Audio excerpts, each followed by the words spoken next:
मोदी सरकार 3.0 का बजट पेश होगा। ये बड़ी जानकारी। वित्तीय वर्ष 2025-26 के लिए बजट पेश होगा।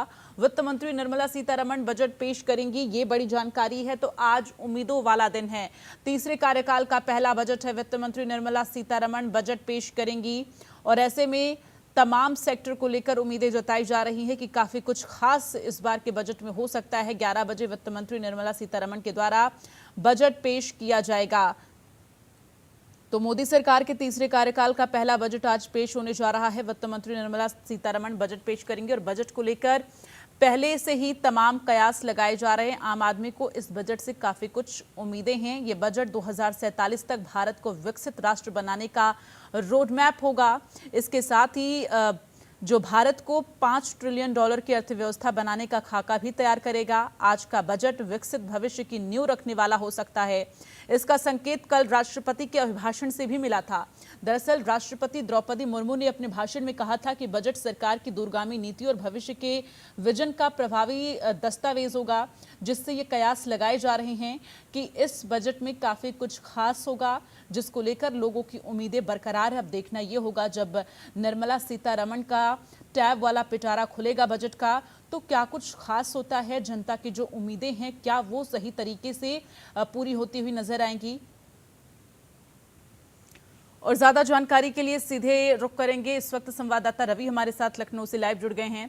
रवि, आज उम्मीदों वाला दिन है। लोगों की जो उम्मीदें हैं वो काफी ज्यादा हैं इस बार के बजट से। मोदी 3.0 के बजट से काफी कुछ उम्मीदें हैं। आपकी लोगों से अगर बात हो पाई हो तो जरा बताएं, क्या कुछ लोग बदलाव चाहते हैं, लोगों की उम्मीदें क्या हैं? अधिकृत तौर पर प्रधानमंत्री नरेंद्र मोदी का यह तीसरा कार्यकाल है, यानी कि तीसरी बार सरकार बनी है। प्रधानमंत्री के तौर पर नरेंद्र मोदी है वो अपनी सरकार की शुरुआत कर चुके हैं। तो जाहिर है कि ये इस नई सरकार का ये पहला बजट होगा और वित्त मंत्री निर्मला सीतारमण 7वां बजट है वो लगातार पेश करने जा रही है, यानी 7वां बजट ये होगा। और कहीं ना कहीं बहुत सारी उम्मीदें हैं इस बजट से, चाहे हम महिलाओं की बात करें, युवाओं की बात करें, या उसके अलावा व्यापारियों की बात करें, किसानों की बात करें, उन सभी की निगाहें आज के इस बजट पर लगी हुई हैं। और उम्मीद यही की जा रही है कि आज का जो बजट पेश होगा उससे उत्तर प्रदेश ही नहीं, देश की जो हालात है वो काफी बेहतर होंगे। किसानों के लिए जिस तरीके से सरकार ने काम किया है वो और बेहतर होंगे। किसानों को चाहे बिजली मुफ्त करने की बात हो या उसके अलावा उनको और राहत देने की बात हो, काम बहुत सारे किए गए हैं, लेकिन अभी भी बहुत सारी उम्मीदें अभी भी हैं। जो बाढ़ की स्थिति बनी हुई है उससे किसानों को बहुत परेशानियां हैं। अगर हम बात करें तो जिस तरीके से व्यापारियों की समस्याओं की अपनी समस्या है, टैक्स में भी काफी छूट मांगी जा रही है। उसके अलावा जो महिलाएं हैं वो भी अब काफी हद तक अपने परिवार के सपोर्ट के लिए काम करना चाहती है, उनको भी सहूलियत मिलनी चाहिए। हालांकि सरकार के कई सारे ऐसे कदम हैं जिनसे लोगों को फायदा जरूर हुआ है, लेकिन सबसे बड़ी एक समस्या है बेरोजगारी की। उस बेरोजगारी की समस्या को दूर करने के लिए इस बजट के जरिए सरकार क्या करती है ये भी देखना बाकी होगा। बिजली बहुत महंगी है, महंगाई की एक बहुत बड़ी मार है वो लोगों पर लगातार पड़ती रहती है। तो लोगों की बहुत सारी उम्मीदें होंगी इस बजट से कि महंगाई से उनको कितनी राहत ये सरकार दे सकती है। वही बात करें तो किचन जो है, किचन पे बहुत बड़ा असर होने वाला है। इस बजट के ज़रिए ही अगर राहत मिलती है महँगाई से, तेल है, दालें हैं, सब्जियाँ हैं, सभी के दाम है वो जब बढ़ते हैं, गैस सिलेंडर पे भी राहत की उम्मीद लोग लगा के बैठे हैं कि उससे भी कुछ राहत मिलेगी। हालाँकि सोलर को लेकर लगातार जो सरकार काम कर रही है, तो ऐसे में और क्योंकि बिजली का बिल जब आता है तो लोगों का आधा बजट उसी में बिगड़ जाता है। शिक्षा में भी कुछ कमी आए, मतलब उसमें भी जो राहत मिले, जो शिक्षा है बहुत महँगी है, उसमें कुछ राहत मिले लोगों को। तो लोग यही चाहते हैं कि उनके बजट के अनुरूप ही ऐसा कुछ सरकार करे कि ताकि उनका बजट है जो महँगाई बढ़ने के साथ बिगड़ जाता है। कभी गैस के दाम बढ़ते हैं तो दिक्कत होती है, सब्जियों के, दालों के, राशन के दाम बढ़ते हैं तो दिक्कत होती है।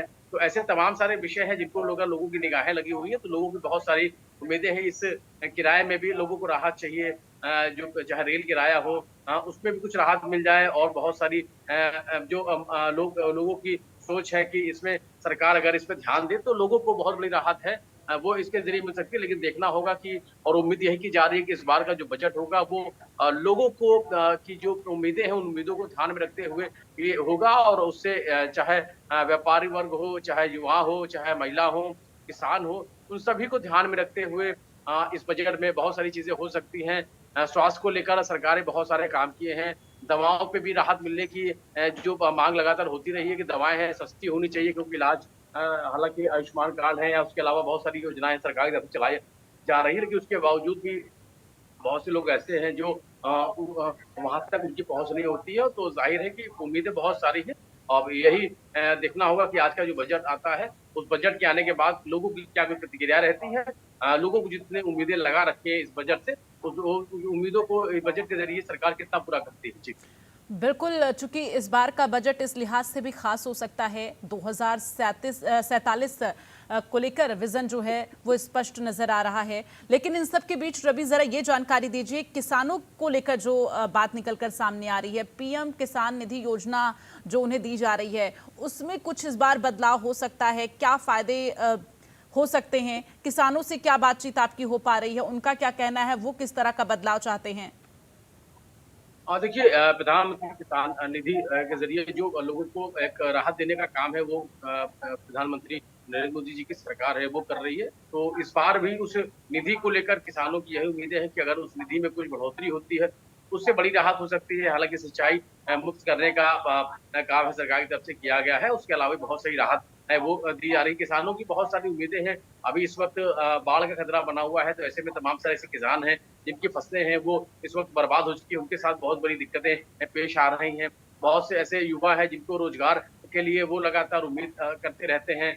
हालांकि सरकार ने कई सारी ऐसी व्यवस्थाएं कर कौशल विकास के जरिए लोगों को रोजगार देने का काम किया जा रहा है, मुद्रा लोन के जरिए। उसके अलावा और भी कई सारे ऐसे साधन उपलब्ध कराए जा चुके हैं जिसके जरिए लोगों को रोजगार मिलता है। लेकिन बावजूद उसके भी अभी भी बड़ी संख्या ऐसी है जो रोजगार से दूर है, बेरोजगार है। तो उनको बहुत सारी उम्मीदें हैं, किसान हैं, चाहे बाकी का वर्ग हो, व्यापारी हैं, व्यापारियों को भी टैक्स में छूट की एक उम्मीद लगी हुई है। फिलहाल देखना होगा कि किसानों को लेकर एक उम्मीद की जा रही है, किसानों को लेकर जरूर कुछ इस बजट के जरिए राहत भरी खबर हो सकती है। फिलहाल ठीक देखना है होगा। रवि, मैं आपको रोकना चाहूंगी। इस वक्त तस्वीरें लगातार अपने दर्शकों को दिखा रहे हैं। इस वक्त ये तस्वीरें निर्मला सीतारमण, वित्त मंत्री निर्मला सीतारमण की तस्वीरें देखिए, वित्त मंत्रालय से बाहर निकली हुई हैं और उनके साथ उनकी पूरी टीम मौजूद है। और ये वो पिटारा है जिससे उम्मीदें लोगों की आज बनी हुई हैं।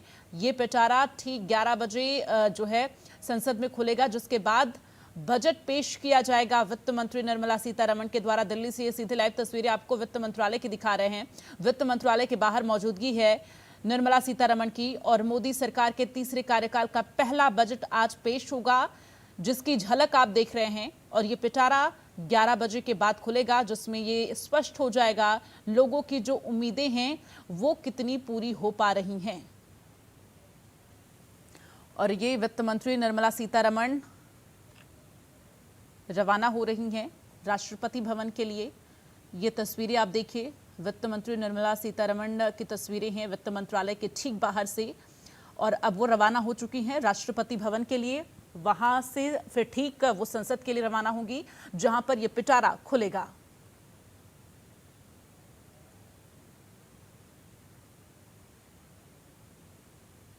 तो राष्ट्रपति भवन के लिए रवाना हो चुकी हैं वित्त मंत्री निर्मला सीतारमण, उस पिटारे को लेकर जिससे आज लोगों की उम्मीदें बनी हुई हैं। तो ये तस्वीरें लगातार आपको दिल्ली से दिखा रहे हैं, ये लाइव तस्वीरें आप देख रहे हैं। वित्त मंत्री निर्मला सीतारमण रवाना हो चुकी हैं। ये तस्वीरें लगातार हम आप तक पहुंचा रहे हैं। और आज उम्मीदों भरा दिन है, लोगों को काफ़ी कुछ उम्मीदें हैं, क्योंकि आज जो बजट पेश होगा वो किस तरह से खास होगा ये देखने वाली बात होगी। तो इस पर लगातार सभी की निगाहें बनी हुई हैं।